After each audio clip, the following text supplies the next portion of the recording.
আবার কবে দেখা হবে আমি জানি না, তবে একটা দাবি করে যাব, আমি চাইবি আল্লাহর এক নগণ্য গোলাম, যেদিন আপনাদের কাছে খবর হবে সাইদি পৃথিবী থেকে বিদায় হয়েছে, আমি আপনাদের কাছে শুধু দোয়া চাইব, আপনারা প্রাণ ভরে আমার জন্য দোয়া করবেন। আল্লাহ রাব্বুল আলামিন কিয়ামতে আমাকে যেন ক্ষমা করে দেন, আল্লাহ পাক তার জান্নাতের ভিতরে যেন জায়গা তৈরি করে দেন। আমি শুধু আপনাদের দোয়া চাই।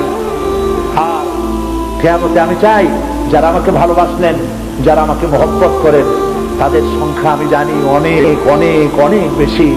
আমি আল্লাহকে বলবো, আল্লাহ আমাকে যারা ভালোবাসে এরা আমার মায়ের পেটের ভাই না, এক জেলার মানুষ নয়, অথচ আমাকে ভালোবাসে শুধু দিনের জন্য। মা বোনেরা ভালোবাসেন, মা বোনেরা আমাকে টেলিফোন করে বলে, সাহেব আপনি ডরাইতে না, কাঁদতে এবং টেলিফোন করে আমার কাছে আমার জন্য আমাকে দোয়া করে। আমি আপনাদের ভালোবাসা ভুলবো না। আমি আল্লাহর কাছে বলবো, রব্বুল আলামিন যারা আমাকে দিনের জন্য তোমার জন্য ভালোবাসে, কিয়ামতের দিন আমরা যেন তোমার জান্নাতে এক জায়গায় থাকতে পারি, তৌফিক দান করুন। আমি মাগরিবের নামাজের পর আপনাদেরকে নিয়ে আল্লাহর কাছে দোয়া করতে চাই। আল্লাহর একজন বান্দা বান্দিও দোয়া না করে যাবেন না। ফরজ নামাজ পড়ে 2 রাকাত সুন্নাত পড়ে তারপরে বসবেন, এরপরে আমরা সবাই দোয়া করে বিদায় হব।